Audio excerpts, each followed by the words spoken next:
experta en cerebros. Nuestra colaboradora y amiga de este programa, Isabel Sousa, experta en neurociencia, brain trainer y directora del Instituto de Neurocoaching. Isabel, ¿encantada? Hola, Marilo, encantada de estar aquí de nuevo, hablando de este tema que yo creo que está de actualidad. Absolutamente. Este también. O sea, si las ayudas no llegan, imagínate gestionar el conflicto en este momento. Porque ¿cuántos problemas nos ahorraríamos en nuestros negocios si supiéramos gestionar bien el conflicto, verdad? Efectivamente, yo creo que uno de los principales problemas es que cuando alguien opina o hace algo distinto a lo que nosotros tenemos en mente, enseguida pasa a ser algo personal, ¿no? Y entonces ahí ya se lía la tostada. Sí. Entonces, yo creo que hay una oportunidad, si hacemos un reencuadre, cuando algo no sucede como tú lo tienes pensado, o una persona no reacciona como tú tienes pensado, quizás es un buen reencuadre el decir, bueno, pues de esto puedo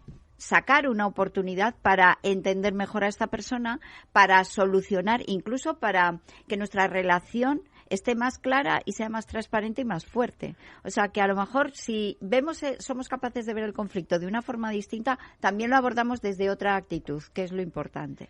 Sin duda. Yo creo que también lo importante es partir de la base de algo que tú dices, ¿no? Y que tenemos que ser conscientes. El conflicto es inevitable. Inevitable. Inevitable porque cada ser humano tiene un cerebro único y tiene un universo único. Sí. Entonces, realmente, relacionarnos lo que implica es empezar a entender el terreno del otro. Entonces, es normal que tenemos distintos puntos de vista y esto ya sin hablar de que estamos enfrentando personalidades distintas o, por ejemplo, que haya una lucha de egos, ¿no? Ese para mí es de los peores porque no tiene ninguna racionalidad y entonces es ya sí porque sí o no porque no, ¿no? Uh-huh. Entonces, para empezar, el primer paso yo creo que es importante el conocer dónde radica, cuál es el origen de ese conflicto. Puede ser una mala comunicación, puede ser incluso que la otra persona, que también puede suceder,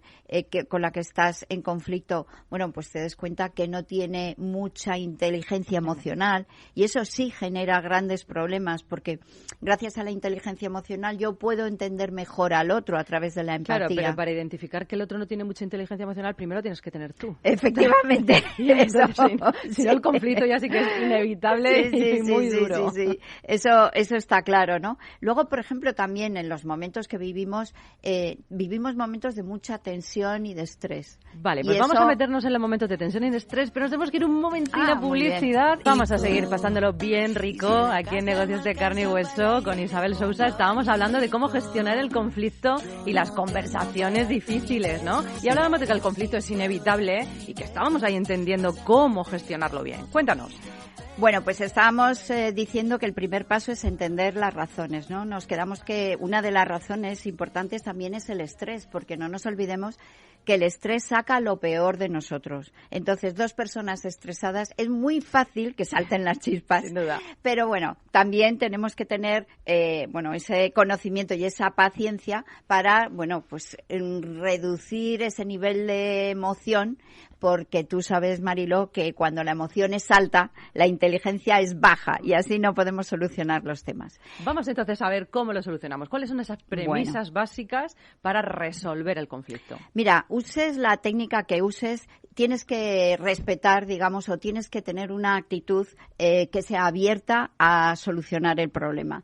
Lo primero para eso es que tienes que practicar eso que hablamos tantas veces de escucha activa. Es decir, escuchar sin juzgar, sin ya tachar mentalmente lo que te está diciendo el otro. Dale esa oportunidad de explicarte desde su punto de vista cuál ha sido el error o dónde no os estáis entendiendo. ¿Qué más? Luego, es importante que cuando tengas esas conversaciones, desde mi punto de vista, primero que sean cara a cara. Sí. Esto del WhatsApp ha hecho mucho daño al tema de los conflictos. Sí, porque es que te confundes muchísimo y hay muchísimas interpretaciones que dan pie a que se genere incomodidad entre las personas. Entonces, mejor hazlo cara a cara, eligiendo un buen momento.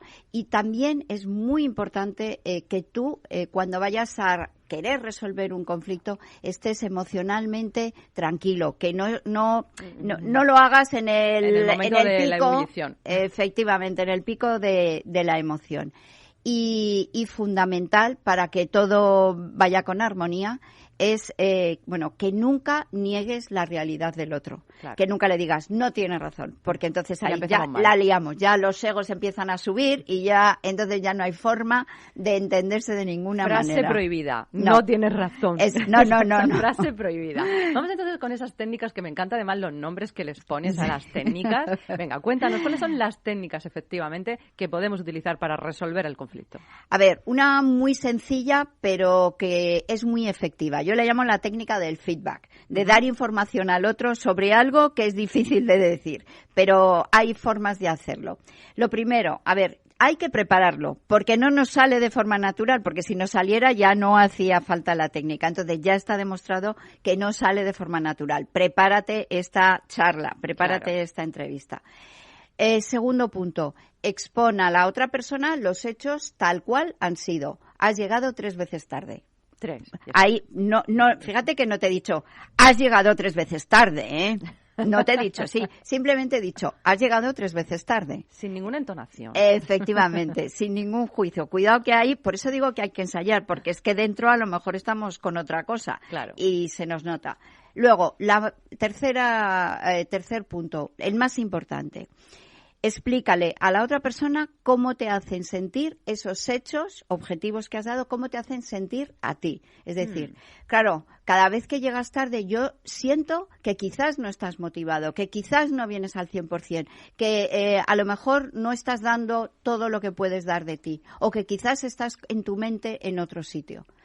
Entonces, si yo hablo de cómo yo me siento, claro, primero, ni ataco ni nadie puede negármelo. Es decir, así es, y estoy siendo sincera, es decir, es verdad, yo me molesto cuando llegas tarde porque pienso que algo no está funcionando bien, pero no te estoy atacando, no te estoy diciendo, es que eres una irresponsable, es que no sé qué, eso ya olvídate, porque ahí ya no hay forma de resolverlo. Y una vez hecho esto, pues simplemente déjale un espacio para que él hable, para que se explique, para que te diga por qué ha sucedido. Y finalmente, bueno, pues si es posible, llega a un compromiso o negocia algo con la persona. Bueno, esa técnica suena muy bien. Fácil, ¿verdad? Es muy fácil, creo que se puede aplicar. Pues ya está. Perfecto, pues ya tenemos un montón de técnicas, un montón de claves y un montón de herramientas para gestionar esos conflictos y esas conversaciones difíciles con nuestros colaboradores. Exacto. Muchísimas gracias, Isabel. Gracias a ti, Marilo. Un súper placer tenerte con nosotros.